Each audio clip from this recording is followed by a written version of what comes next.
Future क्या था? New idea of India.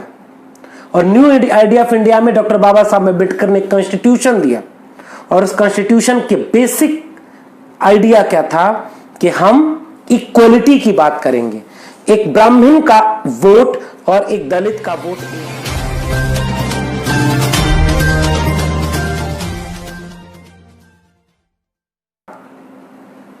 विश्व गुरु भारत था, सो कॉल्ड विश्व गुरु। हिंदू धर्म के ग्रंथों की दुनिया में वाहवाही थी। हम सोने की चिड़िया थे, लेकिन हमारे इसी देश में गले में मटका और पीठ पीछे झाड़ू बांध करके चलने को मजबूर किया गया, एक पूरी की पूरी कम्युनिटी को, एक पूरी की पूरी कास्ट को। शीशा कान में पिघला के डालने से लेकर के एजुकेशन से बाहर किया गया, हर तरह के एम्प्लॉयमेंट से बाहर किया, पब्लिक लाइफ ही नहीं थी उनकी। विथ ए शेड्यूल कास्ट, मनुष्य नहीं थे वे, they are not human being. वे लोग दोयम दर्जे के लोग थे, पशु जानवर समझते हैं ना, जानवर और इंसान। ये हिस्ट्री है। सोने की चिड़िया, विश्व गुरु, जाने क्या क्या, दुनिया को ज्ञान का पाठ पढ़ाने वाले देश में दलितों के साथ यह हुआ है, और इसके फैक्ट्स एंड फिगर्स हैं। आदिवासियों को जंगली कहा गया, ट्राइबल्स को जंगली कहा गया। ये तो हम शेड्यूल कास्ट इसलिए कहते हैं क्योंकि अंग्रेजों के जमाने में उन सारी कास्ट को जो अनटचेबल थी उनको शेड्यूल्ड किया गया, इसलिए उन्हें शेड्यूल कास्ट कहते हैं। जैसे हम हिंदी में दलित कह रहे हैं अनुसूचित जातियों को, उनकी तादाद आजादी के वक्त 15% है। और जो शेड्यूल ट्राइब्स थे, यानी जो आदिवासी लोग थे, वो ट्राइबल एरिया के रहने वाले लोग, उनकी शेड्यूल बनी तो उन्हें शेड्यूल ट्राइब्स कहा गया। और उनकी पॉपुलेशन 1950 में 7.5% थी। और इस पॉपुलेशन के बीच यह पूरी डिबेट आई कि 22.5% पॉपुलेशन, उनके पास न एजुकेशन है, उनके पास न एम्प्लॉयमेंट है, उनके पास न रिसोर्सेज है, उनके पास न लैंड है, उनके पास न इकोनॉमिक वेल्थ है, वो लोग मनुष्य ही नहीं है। तो नया भारत जब बनेगा, न्यू इंडिया, जब 26 जनवरी 1950 से एक नया भारत बनना था, तो इसके पहले जो लड़ाई शुरू हुई थी गौतम बुद्ध से, लॉर्ड बुद्धा, कबीर, रैदास, भक्ति मूवमेंट, नानक के यहां से बात शुरू हुई, नारायण गुरु, बसवन्ना, चोखा मेला, एंड साउथ इंडिया में ज्योतिबा फूले, सावित्रीबाई फूले, फातिमा शेख, और उसके बाद EV Ramaswamy Periyar, and in north India doctor Baba Saheb Ambedkar, doctor Ram Manohar Lohia, Chhatrapati Shahu ji Maharaj, तमाम एक सीरीज ऑफ लीडर्स, फिलोसोफर, जिनके जहन में जो आइडिया ऑफ इंडिया है वो इंक्लूसिव था। और जो ब्राह्मणिकल आइडिया ऑफ इंडिया था, सवर्ण पुरुषवादी हिंदूवादी आइडिया ऑफ इंडिया था, वो एक्सक्लूजन वाला था। उसमें दलित शामिल नहीं थे, न उन्हें पढ़ने का हक था, न उन्हें नौकरी का हक था, न उनके पास संपत्ति थी, न कुछ था। तो शूद्र, अति शूद्र, जो आज ओबीसी जातियां हैं, उन्हें ज्योतिबा फूले ने अपनी गुलामगिरी में शूद्र कहा है। और जो अनटचेबल थे, जो अछूत जातियां थी, उन्हें अति शूद्र कहा है। बाकी ब्राह्मण, क्षत्रिय एंड वैश्य, दे आर द्विज, सवर्ण, ब्राह्मण उसके टॉप कास्ट सिस्टम पे थे। ये हमारा इतिहास रहा है, दिस इज आवर हिस्ट्री। तो 1950 में एक कोशिश की गई कि हम अपनी हिस्ट्री को चेंज करें अपने प्रेजेंट में, ताकि फ्यूचर बेहतर बने। फ्यूचर क्या था? New idea of India. और न्यू आइडिया ऑफ इंडिया में डॉक्टर बाबा साहब अम्बेडकर ने कॉन्स्टिट्यूशन दिया, और उस कॉन्स्टिट्यूशन के बेसिक आइडिया क्या था कि हम इक्वलिटी की बात करेंगे। एक ब्राह्मण का वोट और एक दलित का वोट एक होगा। जो लॉर्ड बुद्धा से लेकर के फूले, पेरियार और डॉक्टर अम्बेडकर तक की जो संघर्ष था, जो स्ट्रगल था, कुर्बानियां दी लोगों ने, तब जाकर के भारत का संविधान बना। तो यह एक परंपरा थी और संविधान के वक्त ही एक प्रावधान किया गया, article 15(4), article 16(4) and article 340। In 3 article के जरिए यह प्रोविजन किया गया था इन इंडियन कॉन्स्टिट्यूशन कि कुछ तबके, कुछ कास्ट ऐसी हैं जो एजुकेशन, जो एम्प्लॉयमेंट, जो सोशल एजुकेशनल बैकग्राउंड में बैकवर्ड रही हैं, तो उनको शेड्यूल्ड किया जाएगा, उनके लिए कमीशन बनाया जाएगा और उसका नाम फिर रखा गया। पहला कमीशन बना 1951 में काका कालेलकर कमीशन, पहला राष्ट्रीय पिछड़ा वर्ग आयोग, जिसे ओबीसी कहते हैं, अदर बैकवर्ड क्लास। और फिर 1978-79 में सेकेंड ओबीसी कमीशन बना, मंडल कमीशन। 1980 में उसकी रिपोर्ट टेबल की गई, प्रेसिडेंट को सौंपी गई, मंडल कमीशन। और जो इंप्लीमेंट हुआ 1990 में, 7 अगस्त 1990 बीपी सिंह की गवर्नमेंट में, और तब ओबीसी की पॉपुलेशन 52% बताई गई और ओबीसी को कहा गया कि उनको, चूंकि अपर लिमिट है 50%, उससे ज्यादा रिजर्वेशन नहीं हो सकता, तो इसको 27% रिजर्वेशन दिया जाएगा, यानी 15% SC, 7.5 ST, 27 OBC, total 49.5। What is the concept behind this? What is affirmative action? यह इसलिए किया गया क्योंकि यह पूरी पॉपुलेशन, एससी, एसटी, ओबीसी, यह population more than 85% of Indian population, 85% लोग हैं ये भारत के। और इनका जब भारत आजाद हुआ तब इनके पास शिक्षा, रोजगार, संपत्ति, जमीनें कितनी थी? 5 से 10% भी नहीं थी। जब ओबीसी का इंप्लीमेंट हुआ 1980s में, मंडल कमीशन की रिपोर्ट टेबल हुई, तो मंडल कमीशन की रिपोर्ट करिए, बेसिक जॉब्स में 12% भी ओबीसी नहीं है, जिनकी पॉपुलेशन 52% है।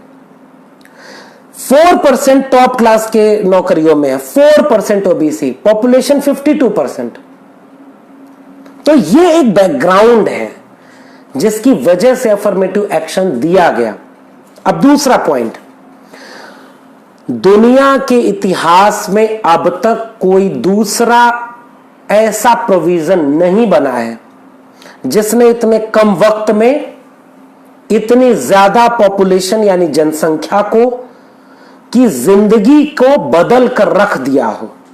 वह है आरक्षण, वह है अफर्मेटिव एक्शन, वह है रिजर्वेशन। ये रिजर्वेशन 85% पॉपुलेशन को, उनकी पूरी जिंदगी को बदल कर रख देने वाला, दुनिया में ऐसा दूसरा कोई उदाहरण आपको नहीं मिलेगा। हम बेशक इस पर बहस कर सकते हैं कि जितना रिजर्वेशन, जितना अफर्मेटिव एक्शन जिस सोसाइटी के लिए पहुंचना था उतना नहीं पहुंच पाया, उसकी क्या वजह है, उसकी क्या निगेटिव टर्म्स हैं, उसमें क्या पॉजिटिव सुधार होने चाहिए। हम ये बात डिबेट कर सकते हैं और ये होना चाहिए कि अफर्मेटिव एक्शन में क्या क्या चीजें नहीं हो पाई हैं जो होनी चाहिए। लेकिन आज की डेट में एससी, एसटी, ओबीसीज, माइनॉरिटीज जिस जगह पर पहुंचे हैं, इसका सबसे बेसिक क्रेडिट अगर किसी को जाता है तो वह है अफर्मेटिव एक्शन को। तो इसका एक बैकग्राउंड है, इसका स्ट्रगल का बैकग्राउंड है। अब हम यह सोचें कि क्या हमारे पास कोई और अल्टरनेट था क्या, कि हम बिना रिजर्वेशन दिए इस पूरी कम्युनिटी को, जिसे मनुष्य ही नहीं समझा गया, जिनको उनके ग्रंथों ने यह लिखा, ब्राह्मणिकल ग्रंथों ने लिखा, ब्राह्मणिकल हॉली बुक्स में है कि ब्रह्मा के मुख से ब्राह्मण पैदा हुआ, भुजाओं से क्षत्रिय, पेट से, जंघा से वैश्य और पैरों से शूद्र। और वह फिर दीनदयाल उपाध्याय के एकात्म मानववाद में, जो आरएसएस के विचारक थे, उन्होंने भी लिखा है कि मनुष्य शरीर की जो हमारा समाज है वो मनुष्य शरीर की तरह है और सबका काम बटा हुआ है। दिमाग का काम दिमाग करेगा, हाथ का काम हाथ करेगी, पैर का काम पैर करेगा। यानी जो ब्रह्मनिकल वे ऑफ थिंकिंग है, ब्रह्मनिकल आइडिया ऑफ इंडिया है, ब्रह्मनिकल आइडिया ऑफ इंडिया कहता है कि शूद्र शूद्रों का काम करें, ओबीसी ओबीसीज का काम करें और अपर कास्ट इस देश को चलाएं, नॉलेज प्रोडक्शन करें, नॉलेज गेन करें, रिसोर्सेस गेन करें, रिसोर्स पर अपना लैंड रिफॉर्म करें, लैंड अपने पास रहे, सब कुछ हो। इसलिए आज 2020 में जब हम लोग बैठकर बात कर रहे हैं तो एक डेटा मैं आपके सामने रखता हूं। दलित कम्युनिटी के पास total ownership of land less than 1% है और दलित पॉपुलेशन 15% है। लैंड ऑनरशिप एससी कम्युनिटी के पास लेस देन 1% है। टॉप 100 उद्योगपतियों में दलित नहीं है, आदिवासी नहीं है, पिछड़े वर्ग के लोग नहीं है।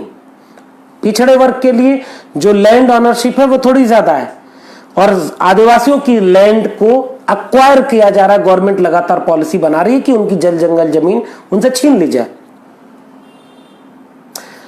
एजुकेशन, आज भी दलित कम्युनिटी में एजुकेशन का रेशियो जो है 15% पॉपुलेशन में 4% से भी कम पॉपुलेशन को एजुकेशन प्रोवाइड हो पा रही है। हायर एजुकेशन तो पूरे देश में 1% से कम है जो रिसर्च में एडमिशन ले पा रहे हैं। टोटल यंग पॉपुलेशन का 97% एग्जॉस्ट हो रहा है, हायर एजुकेशन तक नहीं पहुंच पा रहा है। ओनली 3% पीपल्स को अपॉर्चुनिटी मिल रही है हायर एजुकेशन और 1% को रिसर्च में, और उस 1% में एससी एसटी ओबीसी कम्युनिटी है ही नहीं। मेरे पास एक डिटेल है, ये मैंने अपनी आरटीआई लगाई थी। 40 सेंट्रल यूनिवर्सिटीज में 2020 का डेटा है हमारे सामने। हायर एजुकेशन में रिजर्वेशन इंप्लीमेंट कब हुआ? 97, 94, 97 के आसपास, 90s के दशक में। ओबीसी 2006 सॉरी, एंड 2 दशक में 40 सेंट्रल यूनिवर्सिटीज में रिजर्वेशन का डेटा क्या है? Professors post ST 93% post are vacant. For scheduled caste 94% post vacant, and for OBC 97% post for professors are vacant for OBC।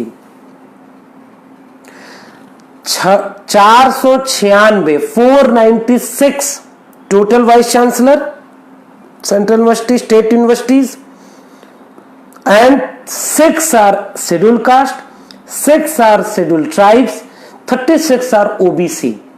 450, more than 450 vice chancellor of universities और upper caste. मेरे दिल्ली विश्वविद्यालय के 80 college में किसी भी college का principal SC ST OBC नहीं है। 80 colleges, 80, and all principals are upper caste, exceptional cases 1 or 2। Where is the population of 85% SC ST OBC in education? जब एजुकेशन में इतने लोग नहीं आ पा रहे हैं, इसलिए अब वो न्यू एजुकेशन पॉलिसी ला करके पूरे एजुकेशन को प्राइवेटाइज कर रहे हैं। ये 21वीं सदी के भारत में दलित पिछड़ों के लिए जहां रिजर्वेशन था वो छीना जा रहा है। पब्लिक सेक्टर के एजुकेशन और पब्लिक सेक्टर के जॉब में ही रिजर्वेशन है, तो जितने पब्लिक सेक्टर पीएसयूज है वो बेचे जा रहे हैं।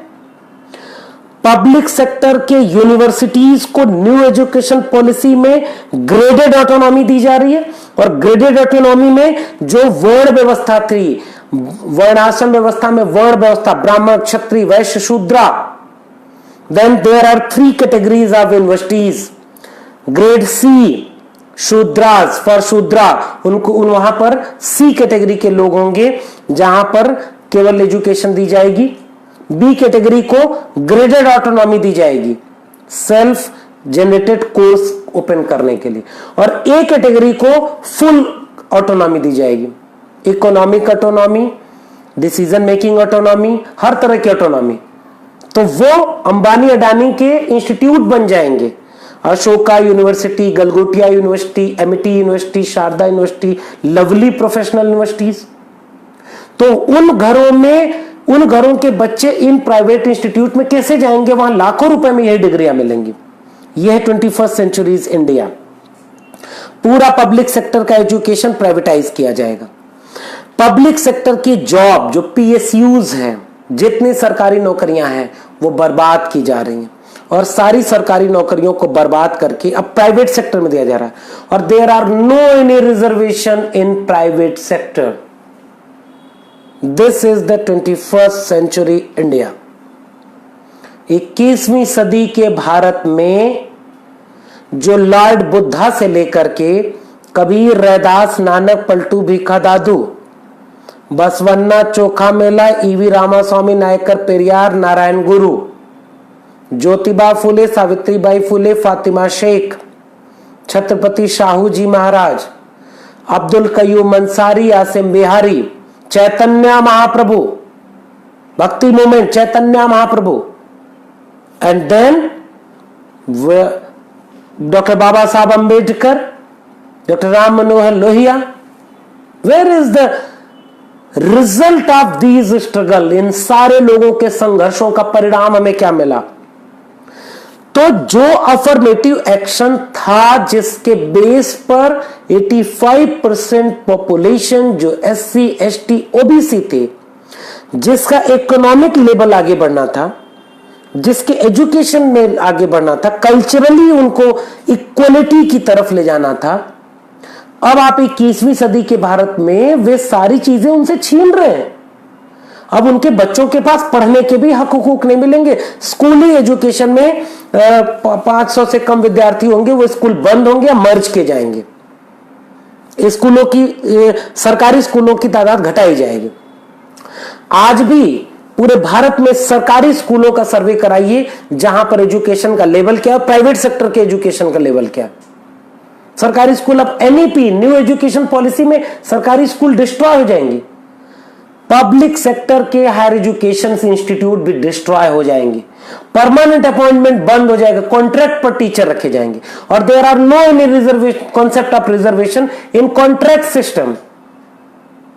प्राइवेट जॉब सिस्टम में कोई रिजर्वेशन नहीं है, कॉन्ट्रैक्ट सिस्टम में कोई रिजर्वेशन नहीं है। तो आपकी पूरी लड़ाई जहां तक पहुंची थी, जहां से अब उसे आगे बढ़ना था, हम एक नए आइडिया ऑफ इंडिया में जाने वाले थे ना, जहां कास्ट बेस्ड डिस्क्रिमिनेशन न हो। और आज हम जब बैठ करके बात कर रहे हैं, तो मेरे अपने स्टेट यूपी के हाथरस डिस्ट्रिक्ट की एक शेड्यूल कास्ट की घर की लड़की, इतना ब्रूटल रेप, इतना ब्रूटल उसके ऊपर हत्या की गई, उसकी रीढ़ की हड्डी तोड़ी गई, और पूरा का पूरा स्टेट एडमिनिस्ट्रेशन रेपिस्ट को बचाने के लिए खड़ा है। वो डेमोक्रेटिक वॉइसेस को नहीं उठने दे रहा है। तो कहां है वो हिंदू बनाने वाले संगठन? हिंदू धर्म खतरे में है। तो एकेडमिक डिस्कोर्स अब किस दिशा में आगे जाना चाहिए? Where is the way of equality? Academic discourse को लाने के लिए हमारे पास क्या रास्ते बचे हैं? क्या हम 21वीं सदी में दलित कहां खड़ा होगा, आदिवासी कहां खड़ा होगा, पिछड़ा तबका कहां खड़ा होगा?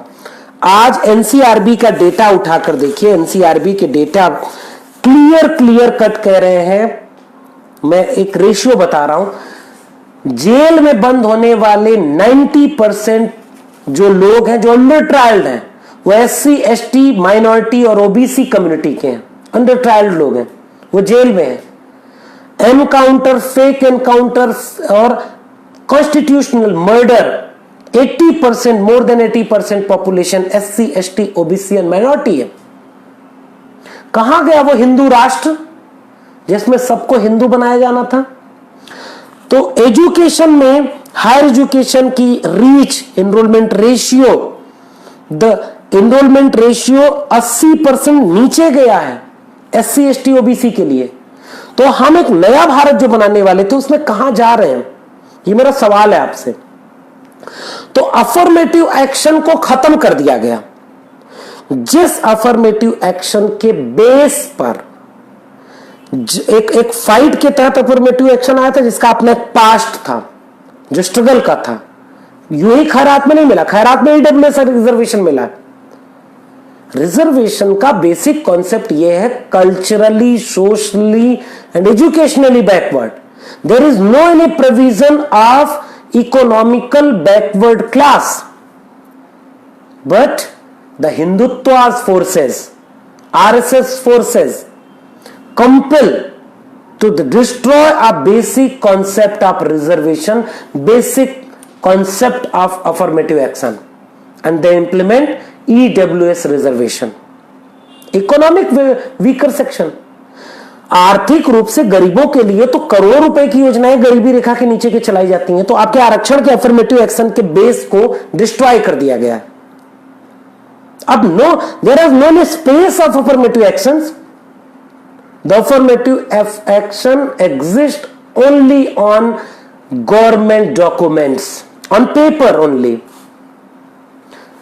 आपके बंगाल में क्या स्थिति है वो आप देखिए कि दलितों के लिए कौन सी पार्टियां आवाज उठा रही हैं। दलितों के लिए छात्रों की फीस कहां है। एक कैंपस में दलित के साथ रोहित वेमुला जैसा सलूक किया जाता है, पायल तड़वी जैसा सलूक किया जाता है। और रोहित वेमुला के जस्टिस को आज अब कहां पाएंगे। रोहित वेमुला को जस्टिस मिला क्या? आज तक कोई भी उसको जस्टिस नहीं पा पाया। तो जो दलित कम्युनिटी के रिसर्च कौन कराता है? Upper caste professor. वो टॉपिक पर डिफेंस करते हैं और टॉपिक में कहते हैं ये दलित पिछड़ों के लिए ऊपर रिसर्च क्यों करेंगे? क्योंकि अपर कास्ट हेजिमनी है पूरे एजुकेशन सिस्टम में। वो एडमिशन लेते हैं कास्ट पूछ करके। अब तो रिजर्वेशन ना होता तो आप ये बताइए कि UR मतलब अनरिजर्व पोस्ट होती है। अनरिजर्व पोस्ट यानी UR कैटेगरी में SC ST OBC अगर मेरिट में आ रहे हैं तो उनको UR कैटेगरी में एडमिशन मिलेगा, उनको UR कैटेगरी में जॉब मिलेगी। आप पूरा डेटा निकाल करके मुझे बताइए कहीं भी UR कैटेगरी में ऐसा होता है क्या? रेयर केस होंगे। यानी 15% अपर कास्ट पॉपुलेशन के लिए 50% UR कैटेगरी रिजर्व है। ये उनके लिए रिजर्वेशन दे दिया। तो न्यू इंडिया जो 21st सेंचुरी इंडिया बनेगा, जिसमें दलित और बहुजन के ऊपर अब यह थप्पा लगाया जा रहा है कि उन्हें हिंदू बनाया जा रहा है, उनको दंगों में शामिल कराया जा रहा है, उनके छात्रों को पढ़ने नहीं दिया जा रहा है क्योंकि न्यू एजुकेशन पॉलिसी आ गई। और न्यू एजुकेशन पॉलिसी के नाम पर वो आपसे, आपके बच्चों से एजुकेशन राइट छीन रहे हैं। आप समझ नहीं पा रहे हैं अभी। अब आपके लिए, आपके बच्चों के लिए एजुकेशन इतनी महंगी कर दी जाएगी कि आपके बच्चे वहां पढ़ नहीं पाएंगे।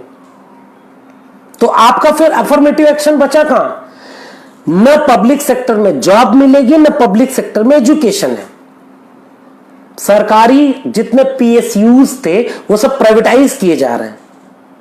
प्राइवेटाइजेशन, खुलेआम प्राइवेटाइजेशन, रेलवे का प्राइवेटाइजेशन, एयर इंडिया का प्राइवेटाइजेशन, LIC का प्राइवेटाइजेशन, BSNL का प्राइवेटाइजेशन, MTNL का प्राइवेटाइजेशन, नवरत्न कंपनियों का प्राइवेटाइजेशन, सब कुछ तो बेच दिया। तो अब अफर्मेटिव एक्शन बचा कहां? पब्लिक सेक्टर की जॉब, पब्लिक सेक्टर का एजुकेशन, दोनों डिस्ट्रॉय। अब ये 21st सेंचुरी इंडिया है। यहां दलित बहुजन कहां है? वो अपने सरवाइव को बचा लें, यही बड़ी बात है। हम लोग जाति का नाम सुनते ही कई बार अनकंफर्टेबल महसूस करते हैं कि 21st सेंचुरी में अब तो कोई कास्टिज्म है ही नहीं, क्योंकि हमने कभी कास्टिज्म को एक पॉजिटिव डिबेट का ग्राउंड ही नहीं बनने दिया। जब एक दलित स्टूडेंट के साथ डिस्क्रिमिनेशन होता है तो उसके लिए लड़ाई लड़ने वाला संगठन कौन होते हैं? और जितनी पॉलिटिकल पार्टीज हैं, इन्होंने इन सारे कास्ट बेस्ड डिस्क्रिमिनेशन को कभी एक्सेप्ट ही नहीं किया। पॉलिटिकल मोबिलाइजेशन के लिए कास्ट को एक ग्रुप बनाती हैं। आजकल सारे लोग ये कर रहे हैं, लेकिन अल्टीमेटली दलित बहुजन की अपनी लड़ाई कौन लड़ रहा है? दलित बहुजन की लड़ाई है कहां? और अगर आप इस लड़ाई को नहीं लड़ पाएंगे तो मुझे नहीं लगता कि आपके पास कोई ऐसी जगह बची हुई है जिससे कि आप ये समझ पाए कि हम 21वीं सदी के भारत में दलित पिछड़े आदिवासियों के लिए क्या कोई ऐसी जगह बचा पाएंगे जहां उनके लिए कोई एग्जिस्टेंस का मामला बचेगा? क्या दलित पिछड़े आदिवासियों के लिए कोई ऐसी जगह है जहां पर वो अपने एग्जिस्टेंस को महसूस कर सकें? ये क्वेश्चन है हमारा, और जिसके लिए हमें आज बातचीत करने के लिए आपके बीच में आमंत्रित किया गया था। मैं अगर यह बात कहूं कि what is the way out of fight this things, इस सब के लिए हमारे पास क्या रास्ते हो सकते हैं, तब मैं एक बात आपको यह कह सकता हूं कि हमारे पास रास्ते ये हैं कि हम एक इस पूरी परंपरा को इस रूप में समझें कि हमारे पास क्या कौन सी वो जगहें हैं जहां जो हमारे यहां से छीनी जा रही हैं। पहली बात, मंडल कमीशन की रिपोर्ट कहती है कि प्राइवेट सेक्टर में रिजर्वेशन होना चाहिए, प्रमोशन में रिजर्वेशन होना चाहिए, और ये सारी चीजें हमारे साथ होनी चाहिए। पब्लिक सेक्टर का एजुकेशन, पब्लिक सेक्टर की जॉब, अगर ये दोनों खत्म हो गई तो where is reservation? Creamy layer कब बदला जा रहा है? और आज भी हाथरस में एक दलित बेटी के साथ जो अत्याचार हो रहा है, अभी राजस्थान में मूंछ रखने पर मारा जा रहा है। कितने सारे, मैं दिल्ली यूनिवर्सिटी में पढ़ाता हूं, मुझे अच्छे से पता है कि रिसर्च टॉपिक डिफेंस से लेकर के रिसर्च के पूरे प्रोग्रेस तक, फीस स्ट्रक्चर तक, रिजर्वेशन पॉलिसी तक, हर यूनिवर्सिटी में डिस्क्रिमिनेशन किया जाता है। लास्ट ईयर हम लोग एक फाइट कर रहे थे, 13 पॉइंट रोस्टर आया था। 13 point roster means department as a unit, और डिपार्टमेंट एज ए यूनिट में सारी seat U R, first second third तीनों seat U R, there is no any reservation for SC ST OBC। पूरे देश में movement हुआ। तब 200 point roster means academic institution as a unit, university as a unit, not a department as a unit. 200 point roster restore हुआ, तब जाकर के हम बचा पाए। आज भी इस देश में दलितों के पास, आदिवासियों के पास, पिछड़ों के पास जमीनें नहीं है, लैंड नहीं है। Where is the issue of land reform? आज भी लैंड की ओनरशिप किसके पास है?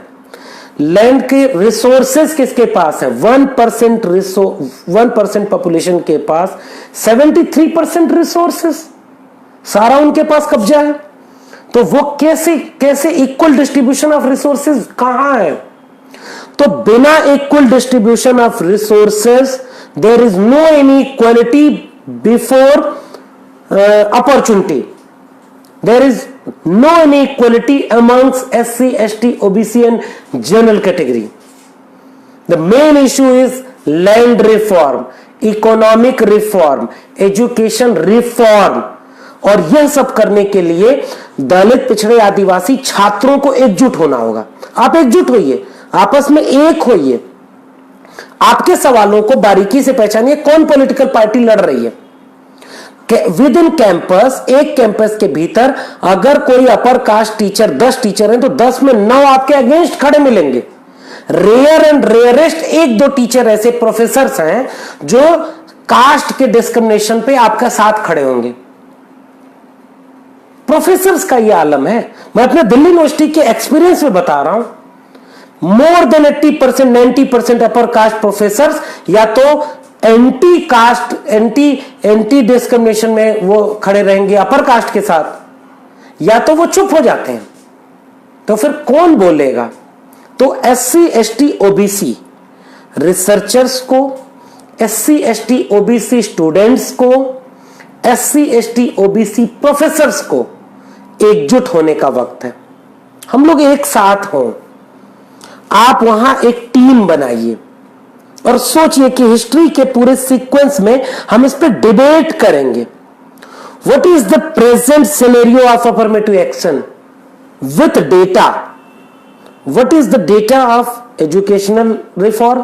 What is the data of job security? What is the data of crime, what is the data of resources, what is the data of land ownership. These are the question. इन सवालों के आधार पर अगर हम अपने वर्तमान को नहीं एकजुट कर पाए तो मुझे नहीं लगता कि हम लोगों के सामने इसकी कोई ठोस रणनीति होगी।